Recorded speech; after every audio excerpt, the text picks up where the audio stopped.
রাধে রাধে। তো আমি চলে এসেছি আবার একটা নতুন ব্লগ নিয়ে। তো প্রথমেই আমি ওদের এক এক করে স্নান করিয়ে নিচ্ছি। ফার্স্টে গপুকে স্নান করলাম, তারপরে মাধবকে স্নান করালাম, তারপরে যে আরেকজন যে গপু ছিল আমার পিসির যে গপু, তাকে আমি স্নান করে নিয়েছি।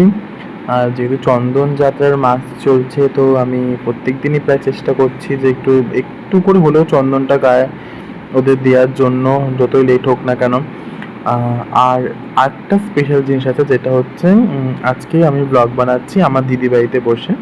তো আমার দিদির নতুন বাড়ি গৃহপ্রবেশ হয়েছে, তো ওখানে আছে গপু মাধব, সবাই এসেছে। ওদের পুজো উপলক্ষে ওদের সবার এখানে আসার নেমন্তন্ন ছিল, তো সবাই এসেছে। ওরা তিনজন থাকবে ওরা কয়েকদিন। আর এই ভিডিওটা অনেকদিন আগের ভিডিও, পোস্ট করা হয়নি, অনেক লেট হয়ে গেছে।